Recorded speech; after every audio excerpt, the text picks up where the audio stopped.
پہلا اصول یہ ہے عموماً بچے نے نافرمانیاں دیکھی ہوں تو نافرمان ہوتا ہے. یہ کمیٹی ہوتی ہے. اچھا کئی لوگ اس کو 100% کہہ دیتے ہیں جذباتی ہو کے. میرا خیال ہے 100% تو ایسا نہیں ہے.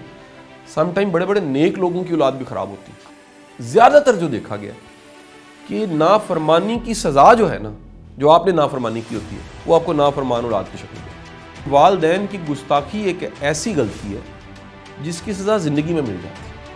کسی نے کہا ہے، مجھے جملہ اچھا لگا، میں نے ہر مؤدب انسان کی اولاد کو مؤدب دیکھا. جو اپنے والدین کی قدر کرتا ہے نا، میں نے اس کی اولاد کو ہمیشہ مؤدب دیکھا، قدر کرنے والا دیکھا.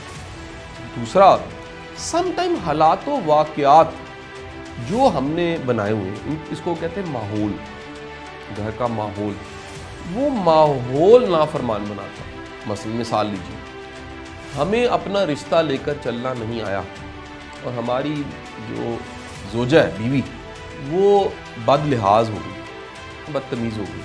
وہ بدتمیزی ہمارے بچوں نے سیکھ لی، کیونکہ بچہ تو دیکھنے سے سیکھتا ہے. وہ بد زبانی، وہ جلد بازی، وہ تہذیب کے بغیر چلنا، وہ یہ دیکھے بغیر چلنا کہ موقع محل کیا ہے، کس طرح سے بیہیو کرنا. بیہیو کرنا ایک آرٹ ہے.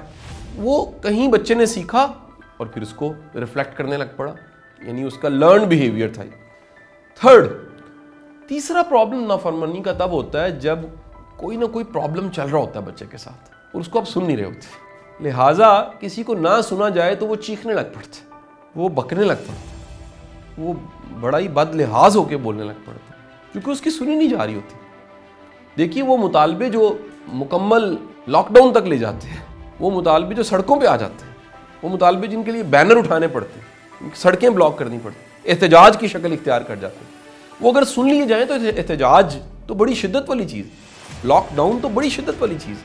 سو اس سے پہلے ہی اگر ایڈریس ہو جائے تو وہ شدت بچوں میں نہیں آتی. ہمارا مسئلہ ہے کہ ہم نے سنا ہی نہیں ہوتا، بچوں کو کتھارسس نہیں مل رہا ہوتا، اور چاہتے نہ چاہتے پھر چوتھا فیکٹر بھی آ جاتا ہے، وہ ہے کمپنی. بعض اوقات بچہ اپنے اسکول یا کچھ مجالس میں سے ایسی چیزیں سیکھتا ہے، ان کو سیکھ کے گھر لے آتا ہے. یہ ویسے وائس ورسا ہے. کئی بچے گھر سے گالی سیکھتے ہیں، اسکول میں جا کے بکتے ہیں. ہم لوگ کہتے ہیں ہم نے تو اچھا بڑا اچھا بننے کے لیے وہ پی ٹی ایم میں، پیرنٹ ٹیچر میٹنگ میں، وہ کہتے ہیں کہ جی نہیں ساڑھے کاٹتے کہتے گال کڈی نہیں کسی نے. حالانکہ ٹکا کے ٹیبل ٹینس گالوں کی ہوتی ہے.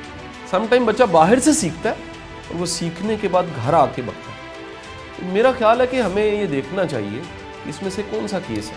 کیا ہماری گستاخیاں جو آگے آ گئی ہیں، کیا گھر کا ماحول ہم نے ایسا رکھا ہوا ہے، خراب ماحول، بے اعتباری کا ماحول، بد لحاظی اور بد زبانی کا ماحول، وہ ماحول بدلیے، اس پہ کام کیجیے. دونوں بیٹھ جائیے میاں بیوی اور کہیے کہ یہ ہمارے آپس کے جھگڑوں نے بچوں کو گستاخ کر دیا، ہمارے آپس کے جھگڑوں نے بچوں کو بد زبان کر دی.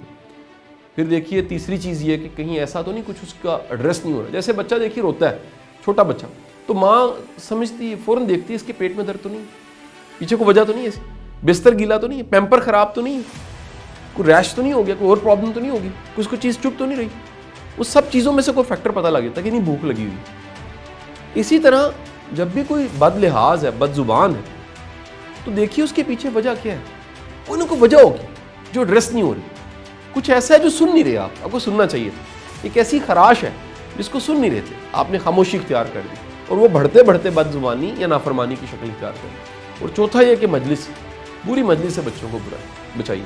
ایک حد تک آپ بچا سکتے ہیں، لیکن جب تک آپ تربیت نہیں کرتے، تزکیہ اور ایمان نہیں دیتے، بچہ نہیں بچ سکتا. ہر وقت تو ساتھ نہیں رہ جا سکتا.